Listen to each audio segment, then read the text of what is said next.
मेरा नाम दीपाली है। मैं इंदौर की रहने वाली हूँ। मैं आपको अपनी कहानी सुनाने जा रही हूँ। ये कहानी ज़्यादा दिन पहले की नहीं है, फरवरी की है। कैसे मेरे बॉस ने मुझे दिल्ली के होटल में मेरे साथ गलत कर दिया, उसी के बारे में बताने जा रही हूँ। मैं इंदौर के एक आईटी कंपनी में काम करती हूँ। मैं मार्केटिंग में हूँ और ऑफिस का भी कोई भी काम संभाल लेती हूँ। मेरे सर मुझे काफ़ी जिम्मेदारी दिए हुए हैं, यहाँ तक कि कंपनी के कई काम को मैं देखता हूँ। फरवरी में मैं दिल्ली में 3 दिन का कॉन्फ्रेंस था, तो सर मुझे बोले, दीपाली क्या तुम दिल्ली का चलोगी? तो मैं बोला, मुझे एक बार अपने घर में बात करने होगा, मैं कल बताऊंगी। तो सर बोले, देखो आगे बढ़ने के लिए तुम्हें कई जिम्मेदारियां लेनी होगी और मैं चाहता हूँ तुम कंपनी का कामकाज अच्छे से हैंडल करो। तो मैं बोली, हाँ सर, मैं भी ज़िंदगी में आगे बढ़ना चाहती हूँ। तो सर बोले, देखो एक प्रोजेक्ट अगले साल और मुझे एक अपने एम्प्लॉय के अमेरिका भी भेजना है। इतने सुनते ही मैं खुश हो गई। लगा कि मुझे आगे काफ़ी मेहनत और ईमानदारी से काम करना होगा। फिर सर बोले, अभी दिल्ली 3 दिन के लिए जाना है सर, चर्चा कंपनी तरफ से होगा और साथ में तुमको 10,000 भी और मिलेगा, मना लूँगी। मैं घर गई और बातचीत की अपने पेरेंट्स से। उन्हें कहा कि देखो बेटी, जो भी करना अपने के लिए सही करना और सोच समझ कर करना। ज़िंदगी में आगे बढ़ने के लिए तो तुम्हें अलग होना ही पड़ेगा।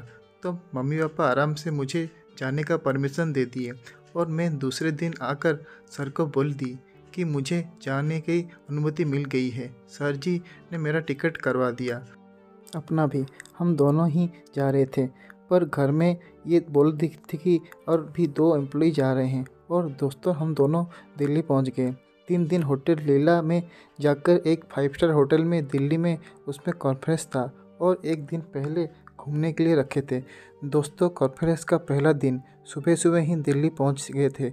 उसी 5 स्टार होटल में ही सर ने रूम बुक किया था रहने के लिए। जैसे ही मैं कमरे में गई, दंग रह गई। आलीशान होटल का आलीशान कमरा, 2 बेड लगे थे जो गजब के थे।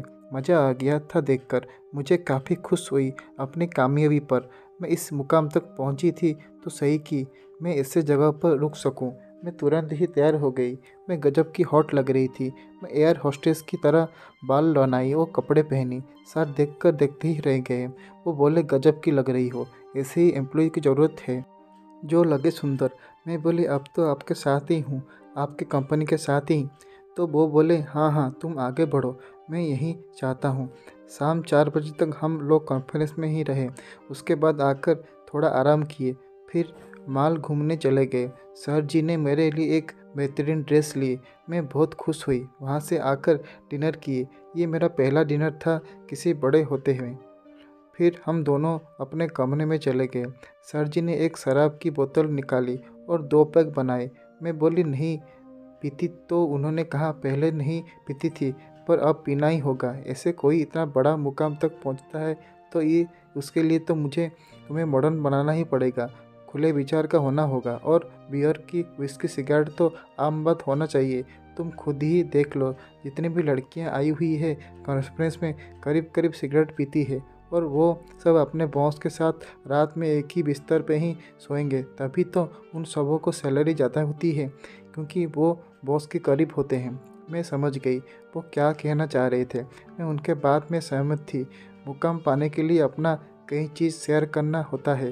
तो मैंने ही उनको शराब के लिए हाँ कह दी। वो 2 लोग 2 पैक बनाए और फिर हम दोनों मिलकर पीने लगे। उसके पहले मैं 1-2 बार ही पी थी अपने दोस्तों के साथ। फिर क्या था, वो अपने बात बताने लगे कि वो अपने बीबी से खुश नहीं हैं और धीरे धीरे वो मेरे करीब आ गए। मैं बोले, सर ये सब फिर कभी। तो वो बोले, फिर सभी क्या, इसमें से बढ़िया मौका कब आएगा? तुम्हारी ये पहली सीढ़ी है आगे बढ़ने के लिए। मैं चुप रही क्योंकि मैं भी अपना ज़िंदगी में एक नया मुकाम चाहती थी। तभी मैं उनको देखें अपने नज़र उठाकर। फिर बोली, धोखा तो नहीं देंगे मुझे? वो बोले, नहीं नहीं, कभी नहीं। तो तुम्हें किसी चीज़ का कभी कमी नहीं होने दूंगा। फिर हम लोग दोनों मज़े लिए। इसी तरह का स्टोरी और वीडियो के लिए कहानी तो चैनल को सब्सक्राइब करें।